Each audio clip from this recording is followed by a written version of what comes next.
In a post-apocalyptic future, Mallory hears a message on the radio about a safe shelter where everyone is welcome. She gathers her two nameless kids and with a very serious tone, she announces that they'll take a boat down the river, so it's very important for the children to never take off their blindfolds or they'll die. Then she grabs a box with their pet birds and the group leaves their home, using a string trail to reach the boat without seeing. This all started 5 years ago. Mallory is a pregnant artist who is getting a visit from her sister Jessica. While they chat, they don't pay much attention to the TV newscast reporting on unexplained mass self-deletions that started in Siberia and are now spreading across Europe. Afterward, the sisters go to the hospital for Mallory's appointment. The baby checkup goes well, and on their way out, Mallory and Jess notice a woman acting erratic and her head getting hurt against the glass window. It's only worse when they go outside. Total chaos has taken over the streets, with people running in panic, crashing their cars, and finding anything useful that can help them self-delete. It seems that whatever was affecting people in Europe has arrived in the USA. Scared, the sisters rush to their car and try to drive away, but suddenly Jessica's eyes turn a weird color and she begins driving frantically, ignoring Mallory's pleas to slow down. The crazy speed causes the car to flip and crash, but luckily both sisters survive. Mallory carefully crawls out only to see her sister step in the middle of a street, where she is killed by a passing truck.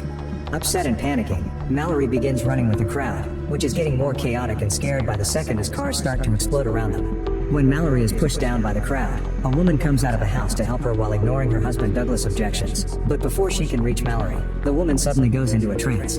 As she talks to an invisible person, the woman gets inside a burning car that soon explodes.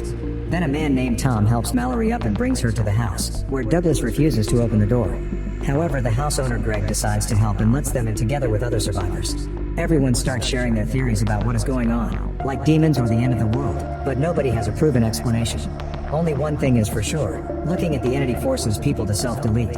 A couple manages to call their son and hears he is in trouble, so they leave the house to find him regardless of the danger.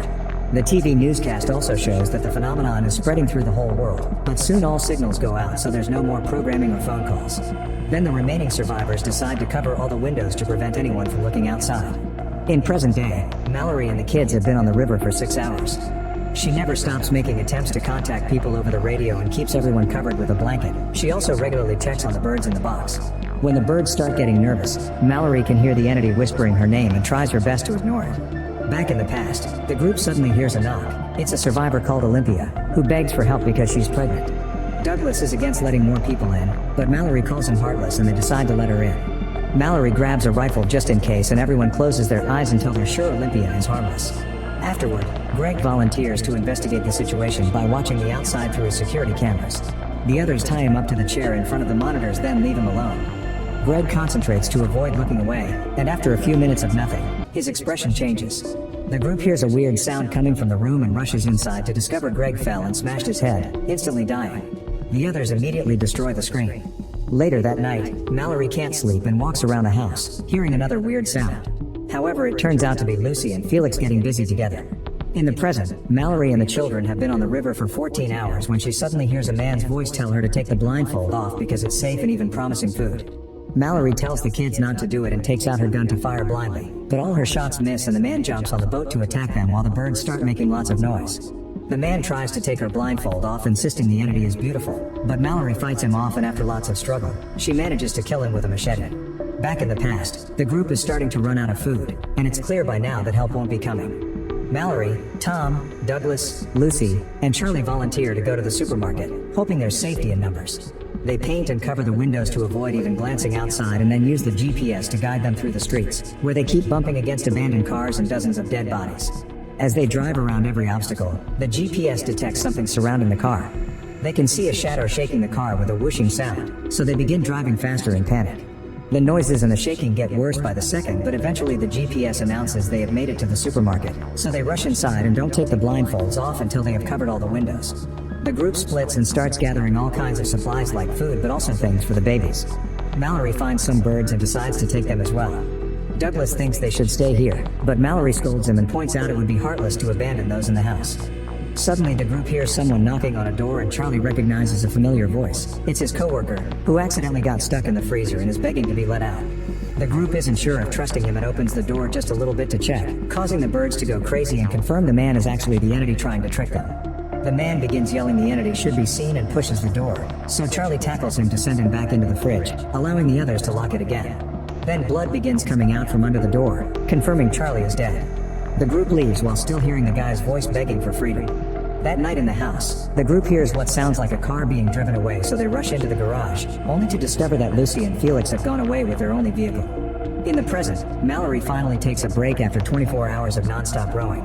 However, she's too worried about the kids and soon starts rowing again, but the boat accidentally bumps against a sunken truck. The boy falls out of the boat and Mallory catches him right before he drowns, only to lose their blanket and food in the process. Mallory tries her best to warm him up with a jacket and decides to stop the boat by a shore, where she tells the kids not to move while she goes looking for supplies. Then Mallory connects some string to the boat and explores the woods until she finds a building, where she starts gathering food and a new blanket. Her string can't go on for that long, so she ties it up to the furniture while she continues to investigate. Suddenly she hears a noise and sees the string shaking before a shadow moves outside, so she immediately rushes out of the building, running through the forest as the entity begins whispering her name. Mallory blindingly shoots her gun just in case, which is heard by the little girl and makes her get off the boat to help.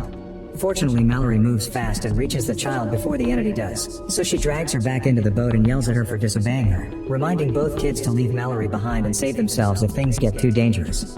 In the past, another survivor knocks on their door and Olympia lets in without checking with the others first. His name is Gary, and after Tom checks he isn't hiding anything. Gary explains that only crazy patients can survive the entity. He ran away from some insane guys who escaped from a mental institution and now are out there forcing people to look at the entity, claiming it's beautiful. Douglas doesn't trust Gary and tries to force him out of the house at gunpoint, but Cheryl knocks him out and locks him in the garage while allowing Gary to stay. In the present, Mallory and the kids have been on the river for 38 hours. Mallory covers everyone with a blanket to warn them that they're approaching the rapids, which is the most dangerous part of the journey. Somebody will have to keep their eyes open to navigate, and both kids volunteer, but Mallory remembers promising Olympia she would take care of her daughter if something happened to her, and she can't bring herself to hurt her own son either. In the end, she decides they'll just risk it and go through the rapids without seeing. In the past, both Mallory and Olympia begin to go into labor at the same time. While Tom and Cheryl take the women upstairs to their room, Gary takes out a bunch of drawings of the horrifying creatures and starts making a new one, revealing he's actually one of the crazy people who escaped from the mental institution. Then he takes Mallory's birds and puts them in the fridge before tearing the papers off the windows, which Douglas sees from afar. When Tom comes down and finds the drawings, Gary immediately knocks him out. Then he opens the front garage door hoping to make Douglas see, but he quickly covers his eyes. Upstairs, Olympia and Mallory give birth to two very healthy and beautiful babies. Suddenly Gary enters the room and pulls the blinds up in front of Olympia, who immediately falls for the entity. Mallory manages to take the baby from her before Olympia runs to the window to self-delete. Afterward, Gary grabs Cheryl's face and forces her to open her eyes to the outside, causing her to also self-delete with scissors. While Mallory hides with the babies under a blanket, Douglas shows up with the rifle and does some blind shooting, hurting Gary in the arm. However, Gary quickly retaliates by jumping on Douglas to push him through the railing and stab him with the scissors. The rifle falls to the floor and Tom tries to grab it at the same time as Gary, causing the weapon to go off. Mallory hears two shots before someone approaches her, but luckily it's Tom, who has won the fight. 5 years pass, and Mallory and Tom have been living together while raising the kids as a couple. They have a whole system in place to keep the house safe and use string to go looking for supplies when they need them. One afternoon, Mallory is out on a supply run when she hears some cars driving nearby. She waits for them to leave and rushes back to the house to tell Tom about it, so they agree they won't go out alone anymore. That night, the two receive a radio transmission saying there's a safe compound with plenty of supplies and food down the river. The voice on the radio even gives them instructions, which Tom writes down on a map. Apparently seeing will be required to cross the rapids, and the voice recommends following the sound of the forest birds because they can tell when the entity is around. Tom wants to go to the compound, but Mallory refuses because she thinks it's a trap. Sometime later, while the family goes out to look for supplies together, they hear the cars again, so Tom goes to distract them while Mallory and the kids get out safely. The drivers are a group of insane people who ask Tom to look at the entity, and when they notice Mallory and the kids, Tom opens fire on them. He manages to kill a few of them, but they shoot back at him, so if Tom wants to save his family, he has no choice but to take off the blindfold to shoot with a better aim. After killing them in seconds, Tom sees the entity and self-deletes. Mallory has a breakdown over her loss and decides it's time to leave for the shelter after all. Now it's been 42 hours on the river and the group is approaching the rapids pretty quickly. When they reach the bumpy waters, Mallory tries her best to get through, but the boat flips over and everyone falls out. Mallory calls out to the kids and finds the boy in the water, but the girl has made it to the land. Thankfully, Mallory finds her quickly because the girl has a bell that she keeps ringing. Then the trio walks through the woods where they hear the entity whispering to them using Tom's voice. Mallory tries to run away from it, only to fall down a small hill. The voice goes after the kids and the boy almost takes off his blindfold, but Mallory quickly finds him and stops him. She can't find the girl though, so she starts apologizing for yelling at her, and the sound of her voice allows the girl to go back to her. Then the family follows the sounds of the birds, but they have to start running when the entity suddenly surrounds them. They fall a couple of times, but eventually they make it to the compound and the door is opened before the entity can reach them. Inside the compound, Mallory's eyes are checked and soon everyone is cleared to stay. They meet the voice from the radio and Mallory discovers that the compound is a school for the blind filled with survivors but also birds, who work as an alarm. Now they can finally begin living properly.